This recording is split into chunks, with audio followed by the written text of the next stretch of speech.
described, and I'm feeling like it's contradictory. You're saying Probably is. go slow, but as I came in, you were complaining or stating rightly that we have real problems with the current system, that it's been growing. The proportion to the rest of the country is growing very quickly. You know, I've been watching state politics closely for a little over a decade. We've been talking about healthcare the whole time. We've been talking about it actually vigorously for 20 plus years. And in every instance, the one step at a time, take it slow mentality has won the day. And it's clearly broken. So I'm just, I guess I want to say, if we go fast, we're not ignoring you. we're saying on balance that the first part of your sentiment is something we can't ignore and we can't pretend isn't happening. And maybe that does require taking some leaps. And there are a ton of question marks, and we're all wrestling with that. But so it's not really a question, but I guess. No, I very much appreciate that sentiment. I probably did sound contradictory, because I am contradictory. I mean, it's just, It's tough. it is tough. It's a huge leap of faith.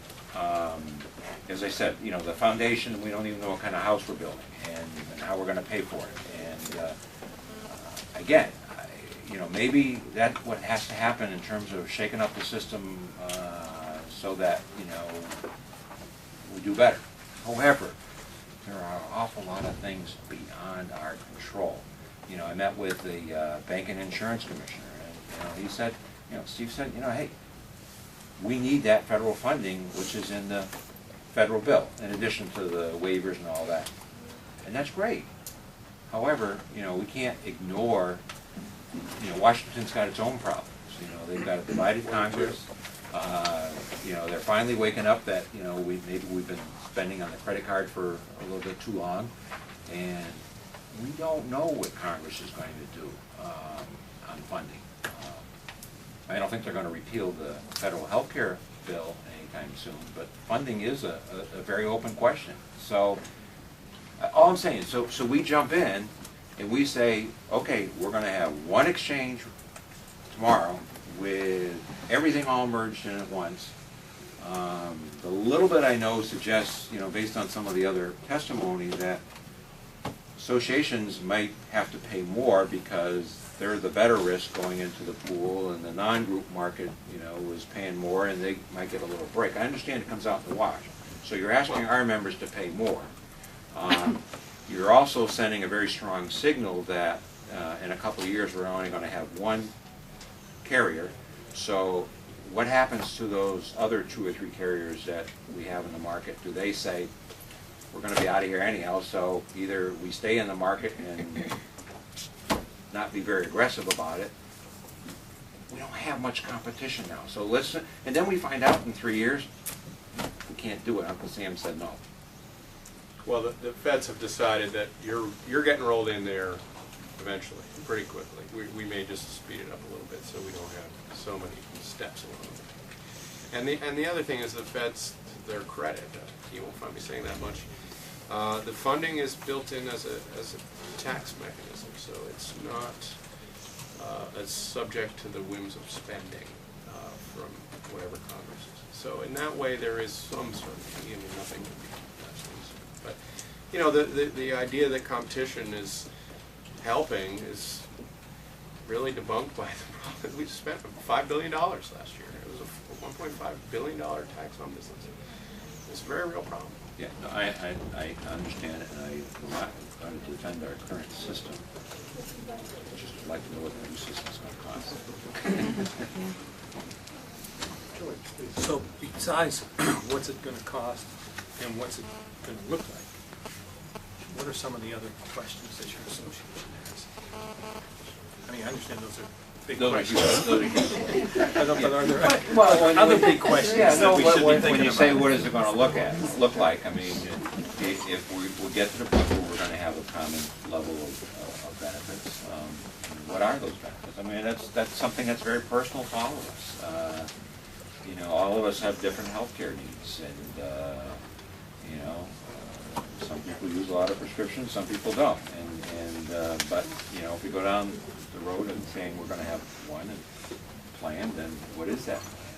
What is it gonna look like? And then we're all gonna compare that to what we're doing now. Is this, and maybe we can't compare that to what we're doing now. I think, to Dr. Child's credit, you know, we tried to put it ahead and said, you know, a couple of years and say, hey, if you do nothing, this is what he estimates it's gonna cost, and if you do something, you know, the cost is that, you know, less some factor, and there's maybe some dispute in that, but, you know, I think it would, you know, he's saying it would cost less than it would otherwise, but those are the big questions. What's it, you know, what kind of care are we gonna get?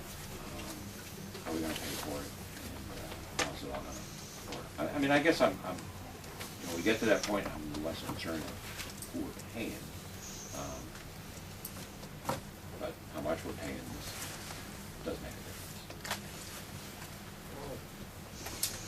Jim, you know, I realize you represent a gamut of sizes and everything else, but one of the questions we haven't had input from people who, like yourselves, who represent small businesses, and the same question I would ask Tasha, I mean, because you're dealing with a lot of small people, and it's like, who should control, I mean, all these things you already talked about, you know, what's the plan gonna look like? I mean, I have an idea, it's gonna look something like VHAP, which covers all the mandates that the legislature has approved. They're in statute, so, you know, unless we repeal those mandates, which I don't think we're going to. So you can imagine, I think you can get a pretty good, if you look at what the VHAP plan is, and look at that as kind of like an idea of what the base plan will be, then the question is, can we afford that? I mean, you know, then somebody will price it out, so we'll get that. I'm more concerned about how much power is being given to this 3-member board or 5-member board. And I guess I'm wondering from your perspective, I mean, do you have a sense of how, and it might just be your, you know, feeling because you're around here a lot, but I mean, should we keep a lot of that authority within the legislature, or do we delegate that to a group of people that are appointed for 6 years, can only be basically removed for cause? They took my license away. It's a little private joke from my crash. But I guess I'm saying, I mean, how much? Where do you think your interest, your kind of clients would move? Would rather, and the word trust is a legitimate word. Yeah. It's something we have talked about here. How do we convince the public to trust us in this? Good question, and I'm sure you're going to have a good philosophical debate on that. I could first address your issue on benefits. I'm afraid, not that I wouldn't like to see VHAP benefits for everybody, we can't afford that.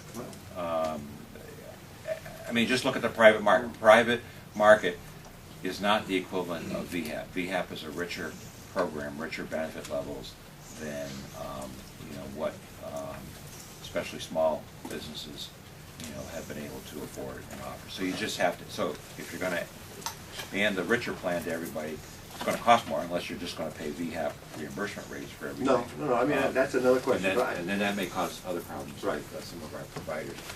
So, What providers?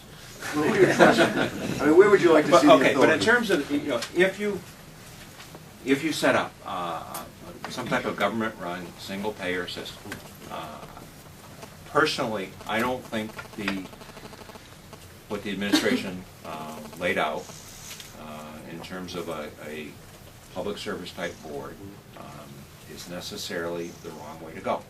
And I say that because, you know, right, wrong, or indifferent, we have, and practical reasons, we have regulated utilities.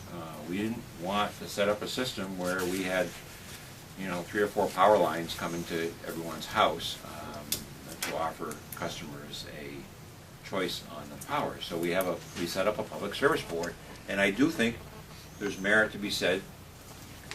It isolates the politics a little bit from that process with 6-year terms, and, you know, every 2 years someone's term is up, and hopefully it leads to a more factual, fact-finding process.